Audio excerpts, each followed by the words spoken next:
안녕하세요. 여러분의 건강에 도움을 드리는 영양백서입니다. 유산균 챙겨 드시는 분들 많으시죠? 편의점에도 약국에도 홈쇼핑에도 넘쳐납니다. 그런데 한 가지 여쭤보겠습니다. 지금 드시고 계신 유산균, 실제로 장까지 살아서 도착하고 있을까요? 혹시 어떤 균주가 들어있는지, CFU가 무엇인지 알고 드시고 계신가요? 모르고 드시는 분들이 대부분입니다.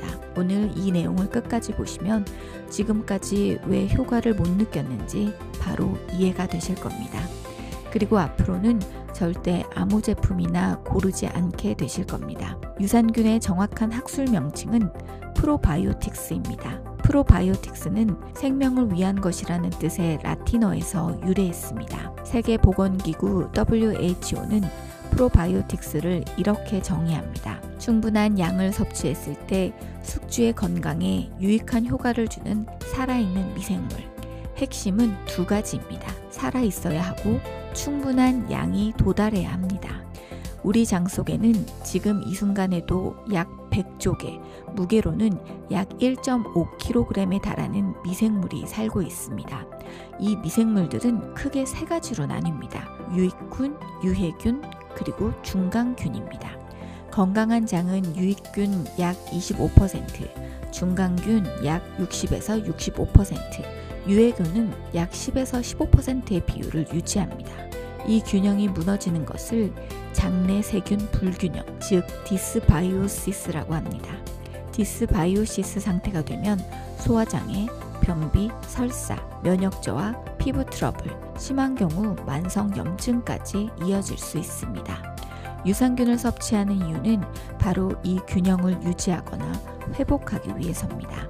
많은 분들이 유산균이라고 하면 다 같은 거라고 생각하십니다. 하지만 이건 마치 약이라고 하면 다 같은 거라고 생각하는 것과 같습니다. 두통약과 항생제가 다르듯 유산균도 종류에 따라 작용 부위와 효능이 완전히 다릅니다. 유산균은 속, 종, 균주로 구분됩니다. 예를 들어 락토바실러스 람노서스 GG에서 락토바실러스가 속, 람노서스가 종, GG가 균주입니다. 이 세 가지가 모두 표기된 제품이 성분이 명확하고 신뢰할 수 있는 제품입니다. 대표적인 균주를 소개해 드리겠습니다. 락토바실러스 람노서스 GG는 현재 가장 많은 임상 연구가 이루어진 균주로 소아 설사 예방, 항생제 관련 설사 완화, 면역 강화에 효과가 확인되어 있습니다. 비피도박테리움 롱검은 대장에 주로 서식하며 변비 개선과 장 운동성 향상에 도움을 줍니다. 락토바실러스 플란타룸은 과민성 대장증후군 완화에 특히 효과적인 것으로 알려져 있습니다. 락토바실러스 애시도필러스는 질 건강과 여성 건강에 관련된 연구가 많이 진행된 균주입니다. 균주 이름이 복잡하게 느껴지시더라도 제품을 고르실 때 반드시 확인하시기 바랍니다. 단순히 유산균 혼합물이라고만 표기된 제품은 어떤 균주가 얼마나 들어있는지 알 수 없습니다. 이제 가장 중요한 이야기를 해드리겠습니다. 유산균을 아무리 많이 먹어도 장까지 살아서 도달하지 못하면 아무 의미가 없습니다. 우리 위는 매우 강한 산성 환경입니다. pH 1.5에서 3.5 수준입니다. 이 강산성 환경에서 유산균의 상당수가 사멸합니다. 특히 코팅 처리가 되어 있지 않은 일반 유산균 제품은 위산 통과 과정에서 생존율이 크게 낮아집니다. 그렇다면 어떻게 해야 할까요? 첫 번째는 장용 코팅 기술입니다. 장용 코팅은 유산균 캡슐이 위에서 녹지 않고 소장과 대장에서 녹도록 처리하는 기술입니다. 이 기술이 적용된 제품은 위산 환경에서도 균이 보호됩니다.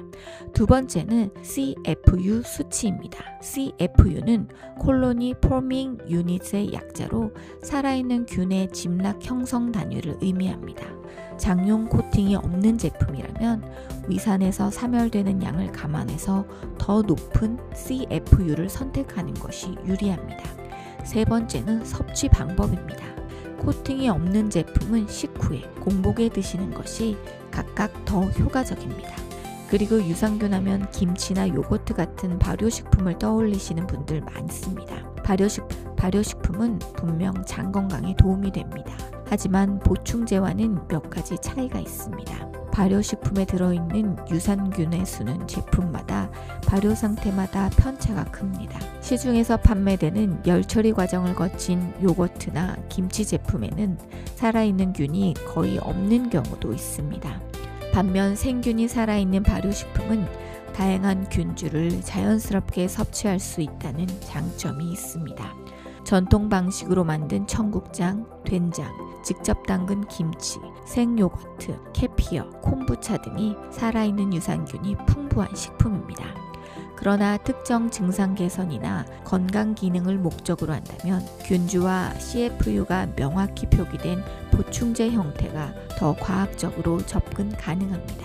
발효식품과 보충제를 함께 활용하는 것이 장 건강 측면에서 가장 이상적입니다.